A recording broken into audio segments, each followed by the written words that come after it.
नमो अर्हन्ताणं नमो सिद्धाणं नमो आयरीज्ञाणं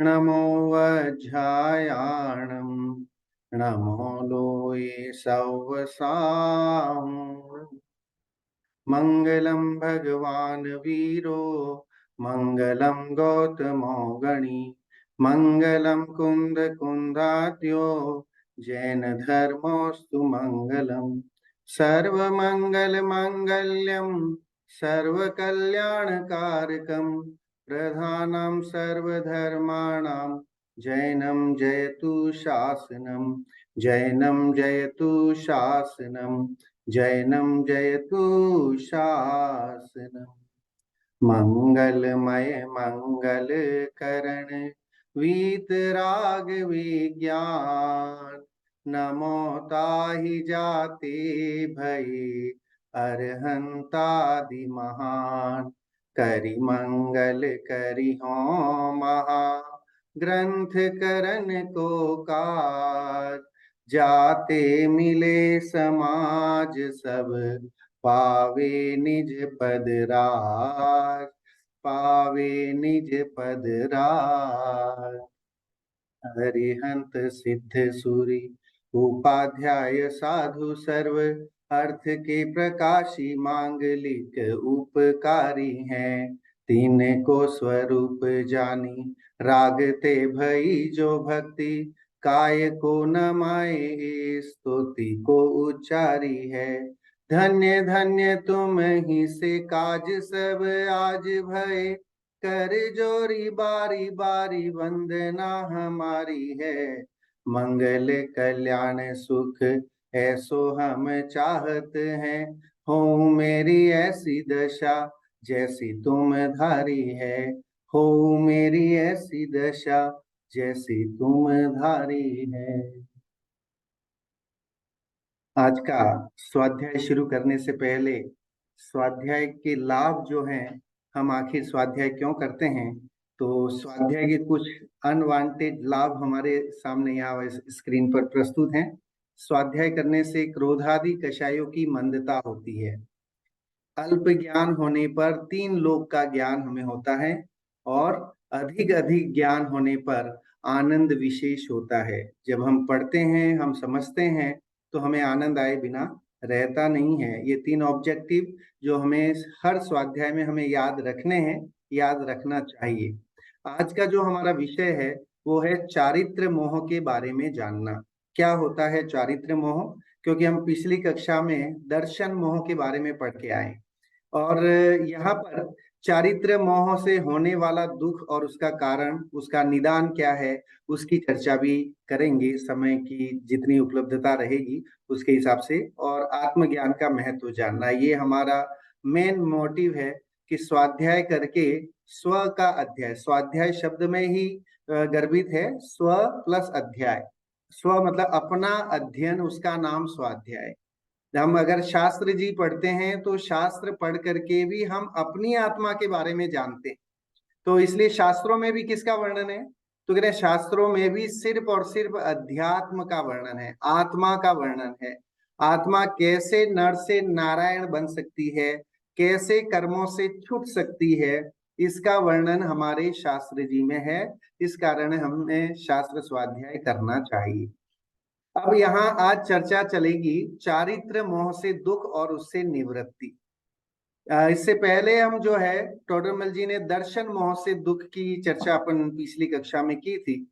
दर्शन मोह मतलब श्रद्धा का विषय है ना, जहाँ श्रद्धा मिथ्यात्व के कारण श्रद्धा ही डिगमगाए तो वहां पर फिर धर्म की शुरुआत नहीं हो सकती। धर्म की शुरुआत करने के लिए सबसे पहले श्रद्धान दृढ़ करना जरूरी है, सम्यक दर्शन करना जरूरी है, देव शास्त्र गुरु का सच्चा श्रद्धान करना जरूरी है, आपा पर का भेद विज्ञान करना जरूरी है। उसके बिना तो धर्म की शुरुआत ही नहीं है, ऐसा शास्त्रों का आदेश है, या समझ लीजिए जो भी फरमान है कि भाई सबसे पहले ये इनके इन प्रकारेण ये हमें मनुष्य भव मिला है।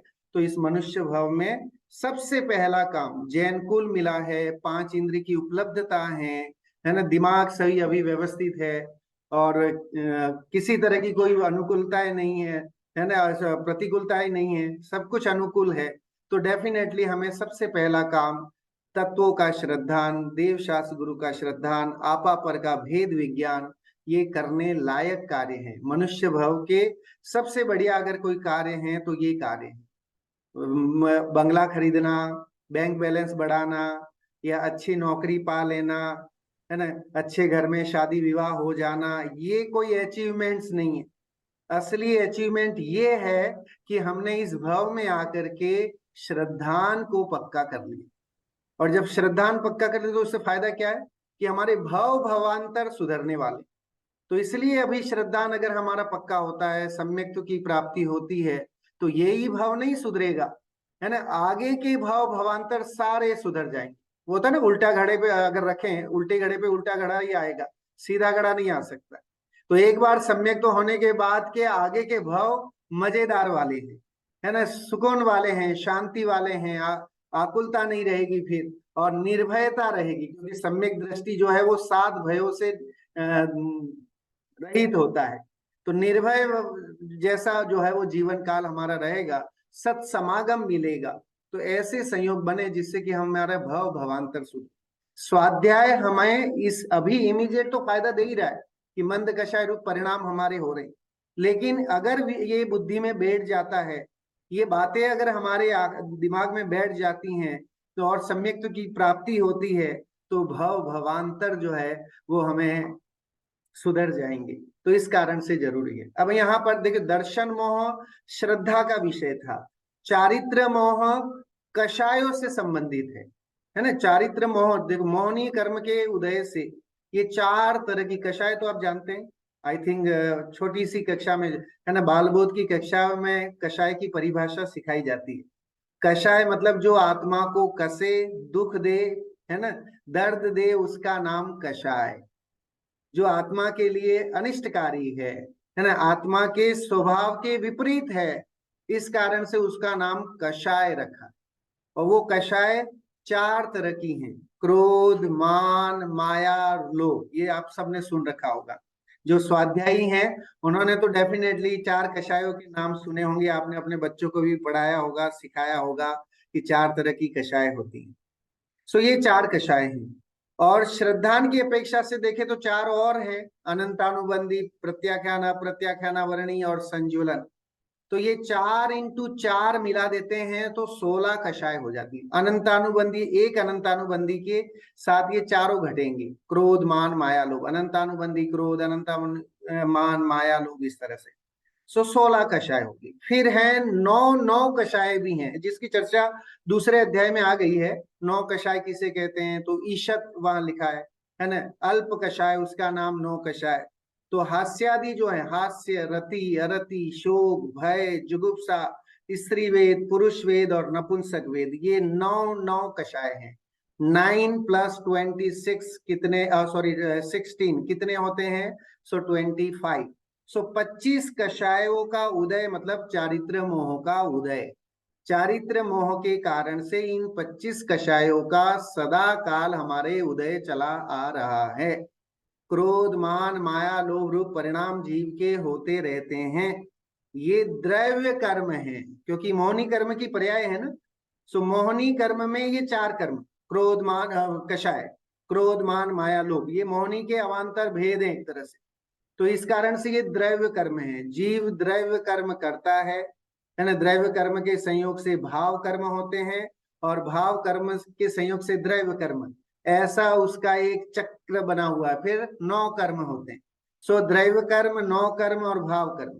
तो वो जीव भाव करता है, भाव कर्म के उदय से 9 कर्म का संयोग है ना बनता है। 9 कर्म बंधते हैं जीव के साथ। जो 8 तरह के कर्म हैं उन्हें द्रव्य कर्म बोलते हैं। और द्रव्य कर्म के संयोग से, के उदय से जो सामग्री हमें मिलती है, उसको हम 9 कर्म बोलते हैं। स्त्री, पुत्र, मकान, जायदाद, गाड़ी, बंगला, रुपया, पैसा, स्टेटस, ये सब जो है वो 9 कर्म के खाते में जाता है।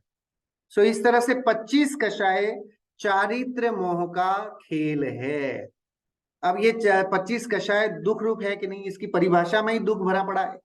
वहीं लिखा है कि जो आत्मा को कसे, जो आत्मा को दुखी करे, जो आत्मा को पीड़ा है ना, प्रतिकूलता दे, उसका नाम कषाय है।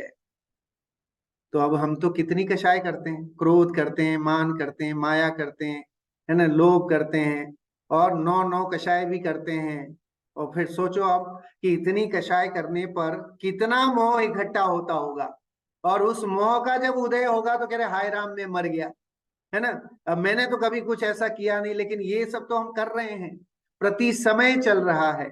सो उसका गजब का वर्णन टोडरमल जी की तीक्ष्ण बुद्धि से, कि हमारी परिणाम क्रोध मान माया लोभ रूप कैसे परिणाम हम करते हैं, है ना, वो सारी चीजें यहाँ पर खुल करके टोडरमल जी ने तीसरे अध्याय में चारित्र मोह से दुख और उससे निवृत्ति के विषय में लिखी है। पढ़ते हैं जरा। चारित्र मोह के उदय से क्रोधादि कषाय रूप तथा हास्यादि नौ कषाय रूप जीव के भाव होते हैं। जब चारित्र मोह मोहनीय कर्म का उदय होता है तो ये क्रोधादि, क्रोधादि का मतलब है चारों ले लेना, क्रोध मान माया लोभ, ये चारों। हास्यादि मतलब, आदि मतलब ईटीसी बोलते हैं ना, तो हास्य में वह हास्य, रति अरति, शोक भय जुगुप्सा स्त्रीवेद पुरुषवेद नपुंसक वेद, ये नौ नौ कषाय पूरी ले लेना। तो मतलब 25 कषाय, सीधी सी बात है, शॉर्ट में कहें तो 2500 कषाय। चारित्र मोह के उदय से ये 25 कषाय रूप भाव जीव के होते हैं। तब यह जीव क्लेशवान होकर, दुखी होता हुआ, विवल होकर नाना प्रकार के कुकार्यों में प्रवर्तता है। जितने भी हम कार्य करते हैं ये सब कषाय रूप परिणामों से ही होते हैं। एक सुबह से उठ करके रात को सोने तक जितने क्रियाएं होती हैं, हमारे सारे कर्म जो हैं वो कषाय रूप परिणाम है, निष्कषाय रूप नहीं। कोई न कोई कषाय वहां विद्यमान है। जब इसके अब सबसे पहली, है ना, क्रोध कषाय यहाँ पर बताइए। क्रोध है ना बहुत घातक है, तो इसलिए क्रोध को सबसे पहले लिया है। और क्रोध, जब आवेश आता है, क्रोध आता है, तो व्यक्ति जो है वो क्या करता है, उसकी कैसी परिणति होती है। अब देखिए, आज से 300 साल पहले टोडरमल जी ने इसको पूरे अपने दिमाग में सोच करके, इमेजिन करके, और उसको देख करके और उसका अनुभव करके और वर्ड टू वर्ड लिखा है। पढ़ते हैं। जब इसके क्रोध कषाय उत्पन्न होती है तब दूसरे का बुरा करने की इच्छा होती है ना। क्रोध में क्या करता है, दूसरे का बुरा करना चाहता है। सामने गुस्सा आता है किस लिए, कि जब गुस्सा आता है तो सामने वाले का बुरा, अपने लिए कभी गुस्सा आता ही नहीं, है ना। हमें अपने पे गुस्सा नहीं आता, गुस्सा हमेशा दूसरों पे आता है। और दूसरे पे क्यों आता है, इसलिए आता है कि साहब वो मेरे अनुसार काम नहीं करा, है ना। हम अपने अनुसार पर द्रव्य को परिणमाना चाहते हैं, और हम कषाय करते हैं, और पाप कौन कमाता है, सामने वाला या हम। तो कह रहे हैं ये मोहनी कर्म, चारित्र मोहनी किसका बंध रहा है, तो कह रहे हैं कि हर जीव जो कर रहा है वही भोगते, है ना। ये तो नियम है, ये तो यही जस्टिस होता है कि जो करे वही भोगते। तो इसलिए जो जीव क्रोध करेगा तो उसका क्रोध का जो उदय आएगा वो किसी दूसरे पे आएगा कि नहीं आएगा। क्रोध अगर हम करते हैं तो उसका पाप भी हमें बंधेगा, और उसका उदय भी हमें ही आने वाला है। लेकिन हम क्या चाहते हैं, क्रोध के समय हम दूसरे का बुरा करना चाहते हैं, बुरा करने की इच्छा होती है, कर तो सकते नहीं। ये तो दूसरे अध्याय में ही टोडरमल जी बोल के आ गए। क्या बोला था, लिखा था ना कि ये चाहता है कि मैं दूसरे का बुरा कर दूं, लेकिन दूसरे का होना नहीं होना तो उसके भवितव्य के अनुसार है। ये बात वहां पर बताई थी, कितनी गजब की बात, मतलब इससे निराकुलता आ जाती है अगर इतनी बात अगर हम समझ लें कि मैं किसी का कुछ कर नहीं सकता, मेरे दूसरे पर क्रोध करने से कोई फर्क पड़ने वाला है, सामने वाले का कुछ नहीं, आप चिल्लाते रहो, उसको कोई फर्क, उसका अगर समझ लीजिए पुण्य का उदय है तो आप चाहे कितना भी गुस्सा करो, गाली दो, छेदन भेदन करो, कोई फर्क पड़ने वाला नहीं। दूसरे का बुरा करने की इच्छा होती है, और उसके अर्थ अनेक उपाय विचारता है। सामने वाले का बुरा करने के लिए अनेक उपाय हम करते हैं, कितने प्रयास हम करते हैं कि जो है वो ऐसा नहीं करे, वैसा नहीं करे, मेरा पड़ोसी ऐसा क्यों करता है, मेरा वो मित्र ऐसा क्यों करता है, मेरा वो रिश्तेदार इतना कैसे धनपति हो गया है, या ऐसा माला माल कैसे हो गया है। तो ऐसे कितने हम दुखी होते हैं। आता है ना कि भाई हम जो है वो हम अपने वैभव से जितने दुखी नहीं है अपनी गरीबी देख करके, उतना सामने वाले की अमीरी देख करके दुखी होते हैं। पड़ोसी की नई कार आ गई तो देख करके हम अंदर ही अंदर खेत खिन्न होते हैं, दुखी होते हैं। लेकिन अपनी जो भी कार है, आपके पास जो कार है, इनोवा या जो भी कार है, उससे खुश नहीं होते हैं, बल्कि दूसरे की मर्सिडीज आ गई और उसको देख करके ज्यादा दुखी होते हैं। मर्मत छेदी गाली प्रदान आदि रूप वचन बोलता है। देखो, है ना, गाली सुन मन खेद न आनो, मुनिराजों की तो ये चर्या है। आप देखिए 10 लक्षण आने वाले हैं, 10 लक्षण की पूजन में, कि मुनियों की चर्या कैसी, निष्कषाय रूप परिणति मुनिराजों की। तो गाली सुन मन खेद न आनो, गुण को गुण कहे अयानो, कहिए अयानो वस्तु छीने, बांध मार बहु विधि करे, घर ते निकारे तन विदारे, वेर जोन तहादरे। है ना, ये होती है निष्कषाय, अक्रोध रूप परिणति, सहज परिणति जो मुनिराजों के हमारे होती है। अरे हमें तो कोई कह के तो दिखाए जरा, है ना, हमें कोई बोल के तो दिखाए, हम तो सब बड़े हैं साहब। तो हम कभी अपने उसमें उन वैसी परिणति नहीं है। तो कह रहा मर्मत छेदी गाली प्रदान आदि रूप वचन बोलता है। कषाय रूप परिणाम होते हैं, तो सामने वाले के भावों को नहीं देखता है कि उसको क्या लगेगा नहीं लगेगा। देखो रहीमदास जी ने एक दोहा लिखा, आवत गारी एक है उल्टत होई अनेक, जो रहीम नहीं उलटिए रही एक की एक। रहीमदास जी आज से 600 साल पहले ये दोहा लिख के गए कि गाली आती तो एक है, उल्टा तो हो ही अनेक। उसने एक गाली दी ना माँ बहन की, मैंने 10 सुनाऊंगा उसे। सो 10 गालियों की बौछार हम कर देते हैं। तो कह रहे हैं, रहीमदास जी कहते हैं कि जो गाली आती एक है, तुम उसकी जवाब दोगे तो मल्टीपल हो जाएंगी वो, बहुत सारी गालियों का जवाब गालियों से और गोलियों से भी हो जाएगा। तो इसलिए जो रहीम नहीं उलटिए, क्योंकि अगर सामने वाले ने गाली दी है और आप उसका प्रत्युत्तर नहीं करते हैं, तो वही निर्मूल होकर के रह जाएगी, आप अप्रभावी रहेंगे। सामने वाला चाहे कितना कुछ भी हमारा बुरा करने की भावना रखे, but if you not affect, then he will not do anything. है ना, वो कुछ नहीं कर सकता, आपका कोई बाल बाका नहीं कर सकता, उसके चाहने से कुछ हो नहीं सकता, क्योंकि अगर आप हमारा उदय होगा तो ही वो काम होता है। ये जैन फंडामेंटल है ना।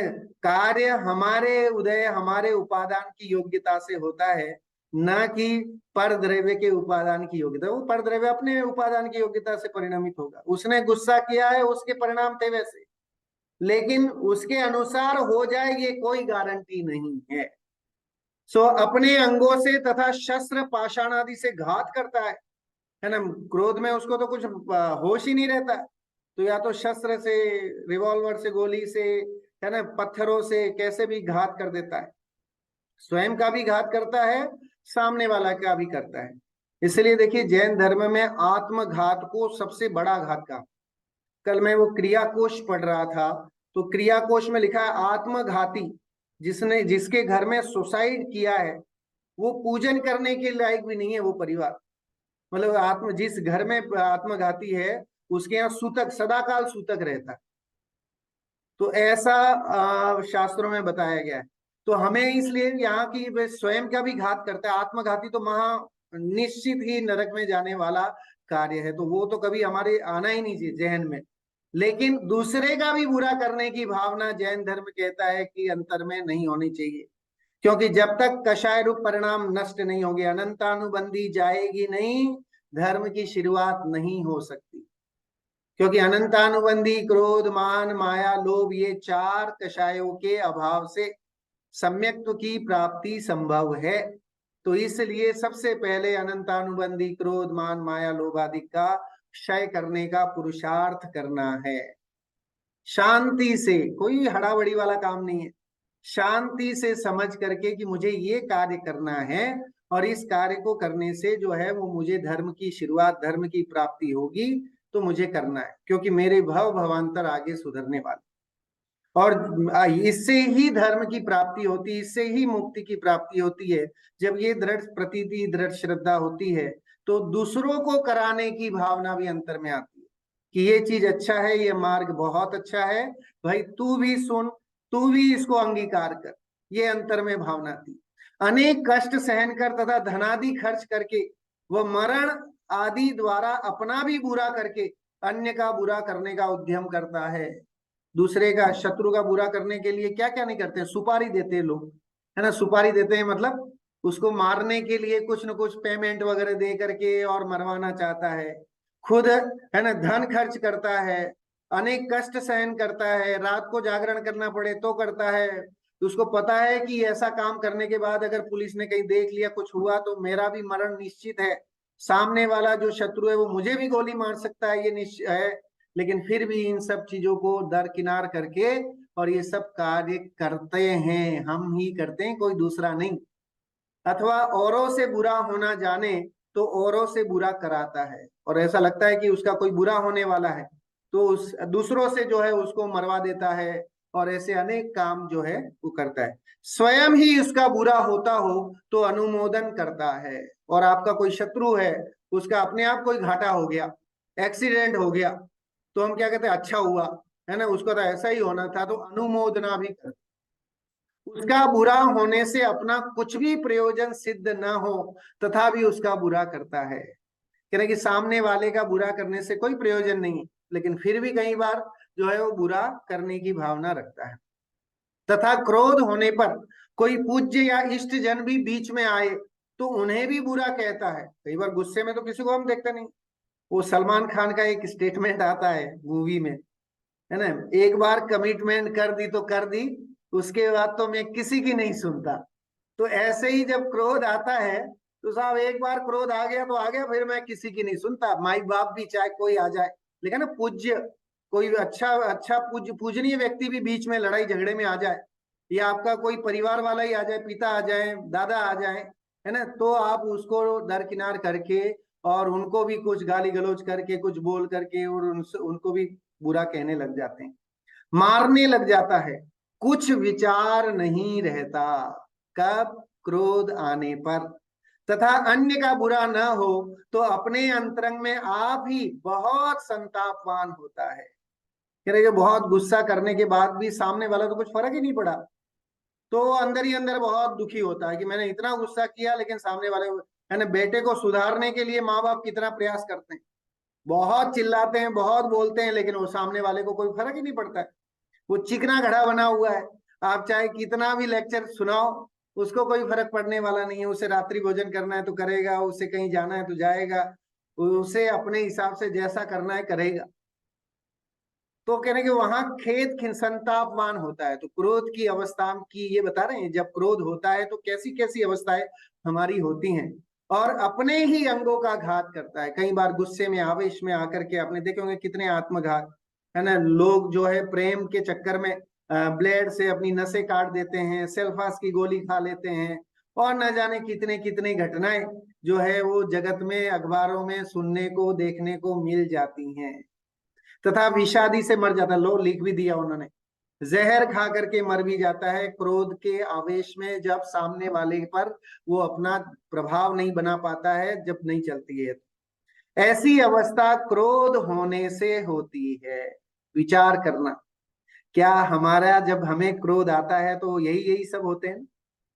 इसमें ऐसी कोई चीज बची नहीं है टोडरमल जी के अनुभव से जो हमारे क्रोध के आने के, क्रोध के आवेश में हम जो है वो नहीं करते। देखिए आपके सामने स्क्रीन पे लिखा है, आत्मा के स्वरूप का घात करने के कारण कषाय ही हिंसा है। मिथ्यात्व सबसे बड़ी कषाय है।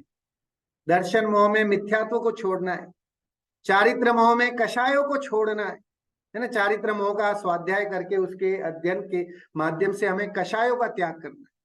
सो कह रहे हैं ये आत्मा का, अगर हमें हमारा समझ लीजिए कि अंदर कषाय रूप परिणाम है, क्रोधमान माया रूप परिणाम है, तो हम हिंसा कर रहे हैं, हम हिंसक हैं। ये कभी लगता है हमें? क्योंकि आप देखिए पुरुषार्थ सिद्धोपाय ग्रंथ में अमृत चंद्र भगवान कहते हैं, अप्रादुर्भावा खलु रागादीनाम भवत्य हिंसेति तेषामेवोत्पत्ति हिंसेति जिनागमस्य संक्षेपः। कह रहे कि खाली अहिंसा हम किसे कहें? तो कह रहे खाली जो है हिंसा और अहिंसा की वहां पर डेफिनेशन दी, तो कह रहे कि जैन धर्म की अहिंसा क्या है? तो कह रहे कि राग द्वेष रूप परिणामों का उत्पन्न नहीं होना, इसका नाम ही एक्चुअल में निश्चय से देखा जाए तो अहिंसा धर्म है। किसी जीव के प्रति कोई कषाय रूप परिणाम नहीं रखना, अंतर में दया की भावना रखना, सब जीवों को जियो और जीने दो का अधिकार है, ऐसी भावना अंतर में रखना, ये है एक्चुअल में अहिंसा। जहां अन्य धर्मों की अहिंसा पूर्ण होती है, वहां तो जैन धर्म की अहिंसा शुरू होती है। सो इसे और मिथ्यात्व को सबसे बड़ी कषाय कहा गया है। तो सबसे पहला कार्य हमारी विपरीत मान्यता, अनादिकाल से जो विपरीत श्रद्धांत चल रहा है, उसको हमें छोड़ना है, क्रोध को सबसे छोड़ना है ना। पाठशाला में ये कविता जरूर पढ़ाई जाती है बच्चों को। क्रोध बड़ा शैतान है, खाता सारा ज्ञान है, क्रोध शांति का दुश्मन है, घर में रखता अनबन है। क्रोध आए तो चुप रहो और निज आत्म में गुप्त रहो, निज आत्म में गुप्त रहो। सो इसको हम समझें कि क्रोध बहुत बड़ा शैतान है ना। क्रोध के परिणाम नियम से हमारा हमारा घात करने वाले, हमारे आत्म परिणामों का घात करने, हमारे स्वभाव भाव का घात करने का कारण है क्रोध रूप परिणाम। ऐसे भाव करें ही नहीं कि जिससे क्रोध रूप, साफ होता ही नहीं, ऐसा आ ही जाता है, ऐसा माहौल बनता है। तो ये कैसे संभव है क्रोध को कंट्रोल करना? तो कह रहे कि जितना आप स्वाध्याय करेंगे, लौकिक में अगर आप जाएंगे योगा टीचर के पास और उनसे वो कहेंगे कि साहब ठंडा जल पी लीजिए, जब बहुत गुस्सा आ रहा है तो ग्रीन टी पी लीजिए, कॉफी पी लीजिए, योगा कर लीजिए, कहीं घूमने चले जाइए, संगीत सुनने लग जाइए। लेकिन जैन धर्म कहता है ये सब तो क्षणिक है, कर लेना, ये भी सब कर लेना। जब गुस्सा आए कभी और आपको लग रहा है तो मुंह में पानी डाल देना, तो पानी भर लोगे तो आप कुछ प्रलाप नहीं कर पाओगे, बोल नहीं पाओगे, तो इससे भी जो है वो बच जाएंगे, है ना। तो इसलिए, और या फिर कॉफी पी लेना या जो भी ऐसी चीजें जिनसे कि आप लगता है कि इमीडिएट आपको फायदा हो जाए, योगा करने, मेडिटेशन करना, या कोई संगीत या कोई गीत, कोई भजन, इनसे अगर आपको लगता है, स्वाध्याय करने बैठ जाना जब गुस्सा आने लगे, जब गुस्सा आने लगे किसी तीर्थ वंदना का विचार करने लग जाना कि भाई मैं शिखर जी में गया था, ऐसा गया था, वैसा गया था, तो अपने आप गुस्सा काफूर हो जाएगा। लेकिन अगर पूर्णतः कषाय का अभाव करना है तो स्वाध्याय ही सबसे श्रेष्ठ है। स्वाध्याय करना, धर्म के मर्म को समझना, जैन धर्म की महिमा तभी दिमाग, दिलो दिमाग में बैठेगी जब हम स्वाध्याय करेंगे। इसलिए स्वाध्याय की बहुत महिमा गाई गई है। दूसरा बताते हैं, क्रोध हो गया, दूसरा है मान। तथा जब इसके मान कषाय उत्पन्न होती है तब औरों को नीचा व अपने को ऊंचा दिखाने की इच्छा होती है। मान महाविश्वरूप, कर ही नीच गति जगत में, कहा गया ना। मानी जो होता है, नीच गति मतलब कौन सी गति? निगोद में जाएगा, नरक में जाएगा। मानी व्यक्ति जो अभिमानी होता है वो नरक में जाएगा। जिसको नाक की बहुत वो रहती है तो जाके, है ना, लंबी नाक की चिंता रहती है जिसे वो हाथी बनेगा। तो ऐसी ऐसी पर्यायों में जाना पड़ेगा जो कुपर्याय कुगति है। तो कह रहे कि मान कषाय उत्पन्न होती है तो औरों को नीचा और स्वयं को ऊंचा दिखाना चाहता है। मैं चौड़ा और बाजार सकरा, ये भावना अंतर में आती है और उसके अर्थ अनेक उपाय सोचता है। अन्य की निंदा करता है अपनी प्रशंसा कराने के लिए, दूसरों को, अरे वो तो कुछ नहीं जानते, वो तो ऐसे ही हैं, है ना, आप मेरा देखो, मेरा ऐसा सुनो, मेरा ये करो, मेरा वो करो। तो अपने आप में जो है वो अन्य की निंदा करके स्वयं की तारीफ, स्वयं की प्रशंसा करता है, अपनी प्रशंसा करता है। वह अन्य प्रकार से औरों की महिमा मिटाता है, दूसरे जो अच्छे महिमा वाले हैं उनकी भी महिमा, अपनी महिमा करता है। महाकष्ट से जो धनादि का संग्रह किया उसे विवाह आदि कार्यों में खर्च करता है। देखो उस समय 300 साल पहले भी शादी विवाह में, टोडरमल जी के समय भी शादी विवाह में लोग जो है, जैन लोग फिजूल खर्ची करते होंगे, इसलिए ये बात लिखी। कि आज अगर हम देखें तो अपने यहाँ मैरिज में, शादी जो विवाह होते हैं, लाखों करोड़ों रुपए, डेस्टिनेशन मैरिज, और आजकल तो न जाने कितने कितने उसके वो समझ लीजिए कुरीतियां प्रचलित हो गई हैं। विवाह से पहले प्री वेडिंग एड्स और न जाने वीडियो और क्या क्या नहीं होने लगा। सो कह रहे कि उनमें खर्च करता है, क्यों? क्योंकि स्टेटस, साहब समाज में अपना नाम कि साहब फला के घर की शादी है, फला के बेटी की शादी है, बेटे की शादी है, ऐसे कैसे छोटे में कर देंगे। तो इसलिए शादी का कार्ड भी जो है वो सोने की उससे और उसके साथ मोतीचूर के लड्डू और न जाने क्या क्या भेजते हैं, और बहुत बड़े बड़े कार्ड बनाते हैं, 1000 1000 10 10 हजार, है ना, वैसे महंगे वाले कार्ड बनाते हैं। वही काम अगर खाली वैसे एक सादे कागज में भी लिख के हो सकता है, लेकिन बहुत खर्चा उसमें करते हैं। तथा कर्ज लेकर भी खर्च करता है, कहीं कहीं लोग तो लोन लेकर के भी शादी विवाह का काम करते हैं। मरने के बाद हमारा यश रहेगा ऐसा विचार कर अपना मरण करके भी अपनी महिमा बढ़ाता है। कह साहब जो है वो मरने के बाद मेरा बहुत यश रहेगा, इसलिए सबको, है ना, प्रभावना बांटना और देना, दान देना, ये सारे काम जो है वो करता है। यदि कोई अपना सम्मान आदि ना करे तो उसे भयादिक दिखाकर दुख उत्पन्न करके अपना सम्मान कराता है। और जहां कोई सम्मान नहीं करता है तो वहां उसे डरा धमका करके कि साहब मैं डोनेशन नहीं दूंगा, मैं ऐसा नहीं करूंगा, मैं इस्तीफा दे दूंगा, न जाने क्या क्या करके और वो काम कराता है। तथा मान होने पर कोई पूज्य बड़े हो उनका भी सम्मान नहीं करता, अभिमानी रहता है, तो उससे भी बड़ा कोई हो, अनुभवी हो, पूज्य हो, तो उसको भी दरकिनार कर देता है, कुछ विचार नहीं रहता। यदि अन्य नीचा और स्वयं ऊंचा दिखाई न दे तो अपने अंतरंग में आप बहुत संतापवान होता है। कोई अगर नहीं बुलाए, स्टेज पे बिठाए नहीं, माल्यार्पण नहीं करे, तिलक नहीं लगावे, है ना, नाम नहीं ले, तो बड़ा दिक्कत हो जाती है। पहले ये जब कोरोना के टाइम में जब सब जूम पे काम चलता था, अभी तो चल ही रहा है, लेकिन जूम पे होता था तो सब मेरा मेरा मेरे को जो है वो हाईलाइट नहीं किया, मेरा फोटो हाईलाइट नहीं है, उसके लिए जो है वो लड़ाइयाँ हो जाती थी। तो कह रहे हैं कि मां अपना नाम आना चाहिए, अपना चेहरा आना चाहिए, उसके लिए न जाने क्या क्या करता है, और नहीं होता है तो संतापवान होता है, दुखी होता है, और अपने अंगों का घात करता है तथा विष आदि से मर जाता है। ऐसी अवस्था मान होने पर होती है। इसीलिए दयानंद राय जी को 10 लक्षण धर्म की पूजन में लिखना पड़ा, मान महाविष रूप कर ही नीच गति जगत में, कोमल सुधा अनूप सुख पावे, है ना। अब देखिए, मान को महाविष रूप जहर कहा है, अहंकार तो बहुत जहर जैसा है। कबीरदास जी ने लिखा, जब मैं था तब हरि नहीं, अब हरि है मैं नाही, सब अंधियारा मिटी गया, जब दीपक देखा माही। जब मेरे अंदर ईगो था, है ना, तब ईश्वर मेरे पास नहीं था, अब ईश्वर को मैंने अपने अंतर में देख लिया, आत्मा राम को अंतर में देख लिया है, तो मेरा अहंकार चला गया। तो सबसे पहला काम जो है वो अज्ञानता को दूर करना है। धर्म के मार्ग में, मोक्ष मार्ग में बढ़ना चाहते हैं कि नहीं, सब बढ़ना है, तो मोक्ष मार्ग में बढ़ने का क्या है तरीका, तो ये सॉल्यूशन है, सबसे पहले अज्ञानता दूर करो। अज्ञानता दूर होने के बाद अहंकार को हटाओ, अविश्वास को दूर करो, श्रद्धान बढ़ाओ, अपने आप धर्म की, है ना, जो डगर है वो मिल जाएगी। तो इस तरह से मान कषाय की चर्चा यहाँ पर हुई।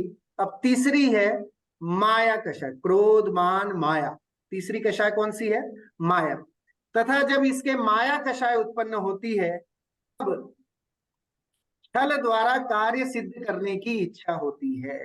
मायाचारी क्या करता है कि छल प्रपंच करके, है ना, अपना काम बनता भाड़ में जाए जनता, ये मायाचारी का फंडा होता है कि वो अपना काम देखता है कि मेरा काम होना चाहिए, बाकी जनता का क्या हो रहा है मुझे कोई मतलब नहीं।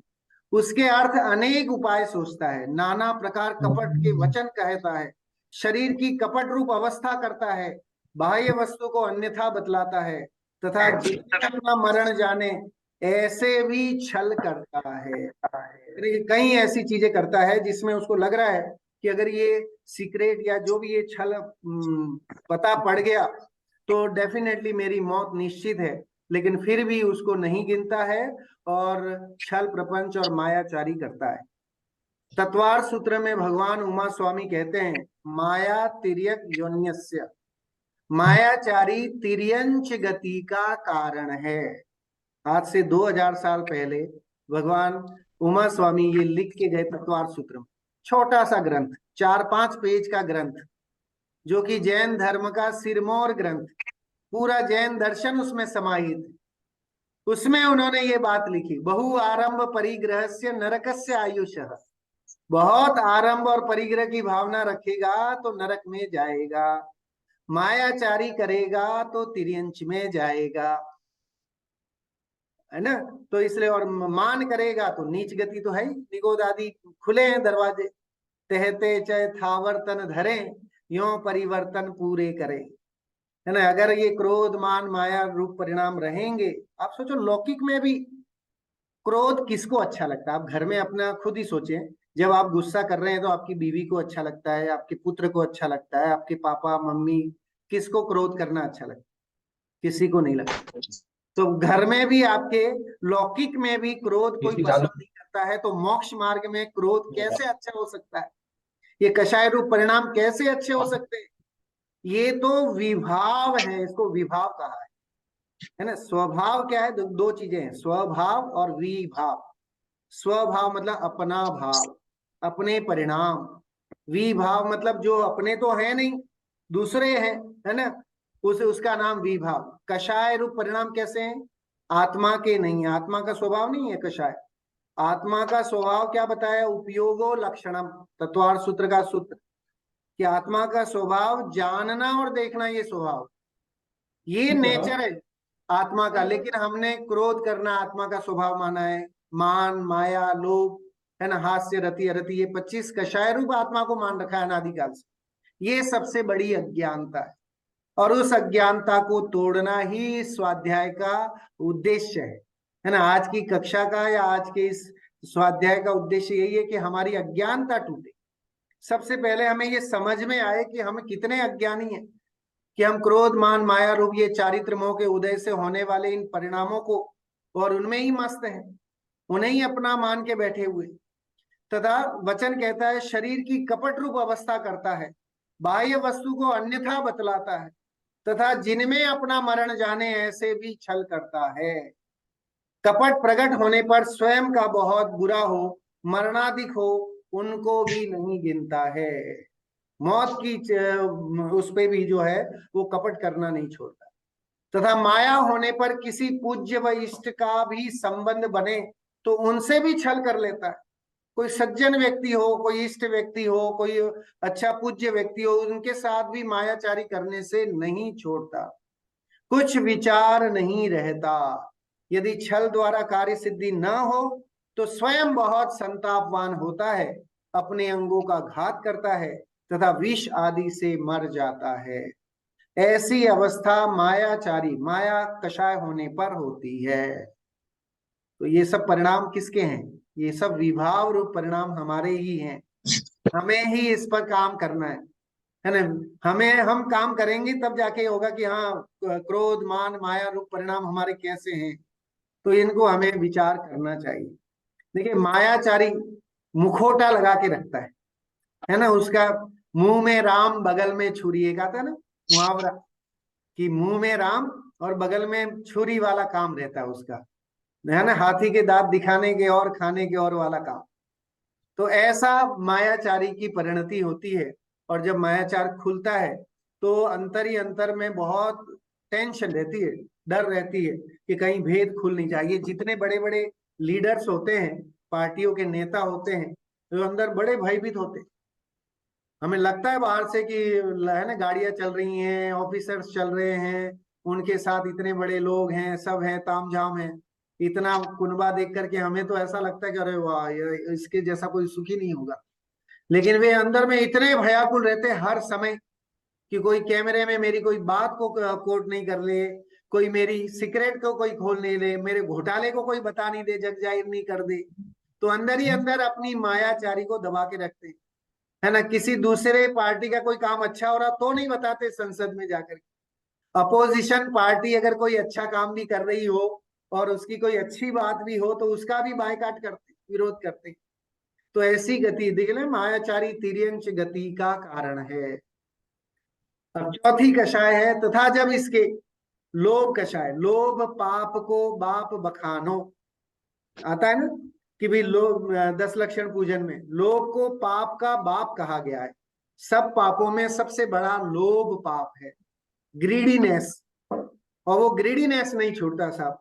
हाय पैसा, हाय पैसा, पैसे के पीछे भागते हैं, है ना। इतनी सी कम अवस्था है, उस अवस्था में हमें जो समय मिला है तत्व चिंतन करने के लिए, भव मिला है भव के अभाव करने के लिए, हम क्या कर रहे हैं, ये भाव मिला है ना, पैसा जोड़ने के लिए, और जल्दी से इस भाव का अभाव करके नरक आदि में जाने का प्रयास करते हैं। बल्कि हमको तत्व चिंतन करने के लिए कषायों का अभाव करके और जिन धर्म का है ना अवलंबन लेने के लिए मिला।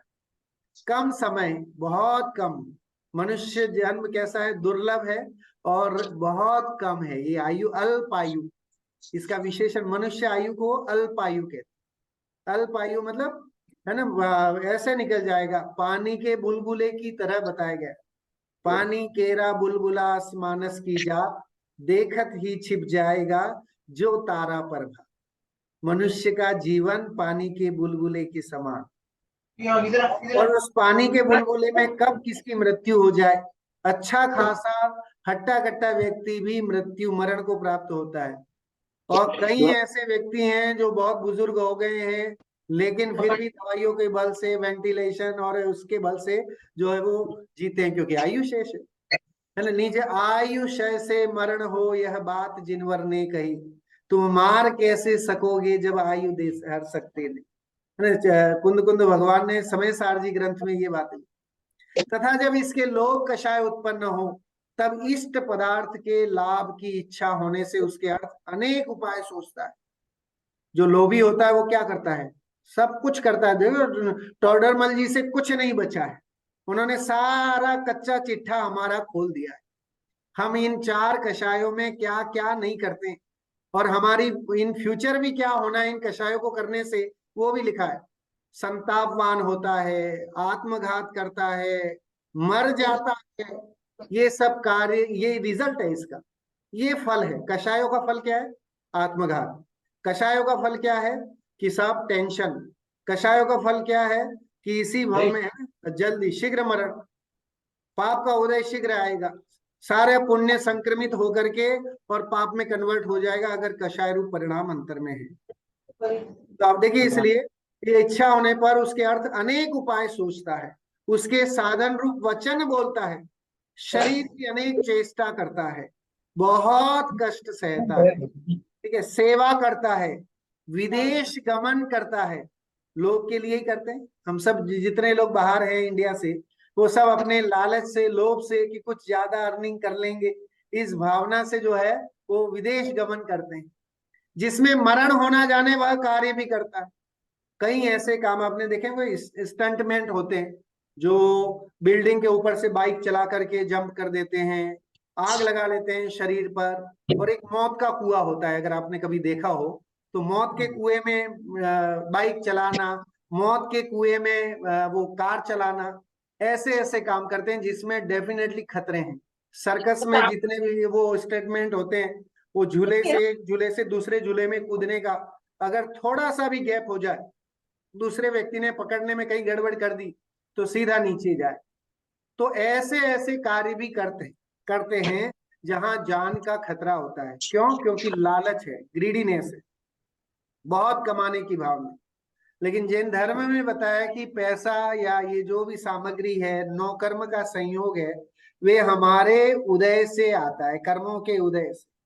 साता वेदनी का उदय होगा तो सब अनुकूलताएं मिलेंगी, है ना। जिस तरह की आयु कर्म होगा तो चाहे कोई कितना सोच ले, लेकिन नहीं मरेगा। कई बार ऐसे देते हैं, कई नेताओं को, है ना, लोगों ने गोली मार दी लेकिन कान से निकल गई, या वो नेता वहां से हट गए, या जहां ब्लास्ट किया वहां नेता पहुंचे ही नहीं। तो ऐसी कितनी घटनाएं हमें देखने में आती। सो जिसमें मरण होना जाने वह कार्य भी करता है, लोभ के कारण मरण को भी नहीं देखता। कषायों में जब कषाय तीव्र होती हैं तो जीव मरण को नहीं देखता। जिनमें बहुत दुख उत्पन्न हो ऐसे आरंभ करता है, अगर कि बहुत सारे दुख हो ऐसे आरंभ करता है। एक फैक्ट्री से काम चल रहा था, लेकिन नहीं साहब, दो और खोल लें, इधर और खोल लें, वहां और कर लें, ऐसा ऐसा कर लें, है ना, इतने बंगले रख लें, इतने घर रख लें, तो उससे क्या है, और वो प्रतिकूलताएं बढ़ती हैं, आकुलता बढ़ती रहती है। तथा लोभ होने पर पूज्य व इष्ट का भी कार्य हो, वहां भी अपना प्रयोजन साधता है। कि कोई अच्छा काम हो, धार्मिक कोई आयोजन हो, उसमें भी अपना स्वार्थ देख लेता है। कोई ऐसे अच्छे कार्यक्रम हो रहे हो, उसमें भी अपना प्रयोजन देखता है, दूसरे का। मैंने बोला ना कि अपना काम बनता भाड़ में जाए जनता। ये एटीट्यूड जो है लोक कषाय वाले जीव की होती है। और ये लोक कषाय किसी और जीव की बात नहीं कर रहे हैं, हम सबके ये कषाय रूप परिणाम, 2500 कषाय रूप परिणाम हम सबके मौजूद हैं। ये सारी कषाय रूप परिणाम हमारे अंतर में है। विचार नहीं रहता तथा जिस इष्ट वस्तु की प्राप्ति हुई उसकी अनेक प्रकार से रक्षा करता है। जो चीजें मिल गई हैं, जैसे बंगला मिला, गाड़ी मिली, और भी जो है उनकी अनेक प्रकार से रक्षा करने के भाव रखता है। यदि इष्ट वस्तु की प्राप्ति न हो या इष्ट का वियोग हो तो स्वयं संतापवान होता है ना। इष्ट संयोग, अनिष्ट आता ना, इष्ट संयोग, ये अनिष्ट का संयोग होना, इष्ट का वियोग होना, इसमें भी जो है वो मातम मनाता है ना। वियोग करा होता है ना, संतापवान होना मतलब दुखी होता है। अनिष्ट जिसे हम चाहते नहीं है उसका संयोग हो जाए तो हमें कितना दुख होता। आप जिसको चाहते नहीं वो घर में मेहमान बन के आ जाए और आप है ना वो 4 दिन रहे, 6 दिन रहे, जाने का नाम नहीं ले, तो बटुआ कांपने लगता है। तो वहां कह रहे कि अनिष्ट का संयोग हो जाए, अपना कोई प्रिय था उसका वियोग हो जाए तो भी वो बहुत खेद खिन्न दुखी होता है। अपने अंगों का घात करता है, कई बार तो स्वयं भी मर जाता है ना। पति के मरने पे पत्नी भी जहर खा लेती है, कुछ ऐसे काम कर लेती, तथा विष आदि से मर जाता है जहर खा करके, और अपना आत्मघात कर लेता है। ऐसी अवस्था लोभ होने पर होती है। ये लोभ कषाय जो है परिणाम रहते हैं, तो ऐसी अवस्था होती है। इस प्रकार कषायों से पीड़ित हुआ इन अवस्थाओं में प्रवर्तता है। ये 4 तरह की कषाय जो हैं वो बताई, क्योंकि ये कर्म का द्रव्य कर्म रूप अवस्था है ना। 4 कषाय द्रव्य कर्म रूप है, और ये अनंतानुबंधी और ये आसक्ति रूप कषाय है।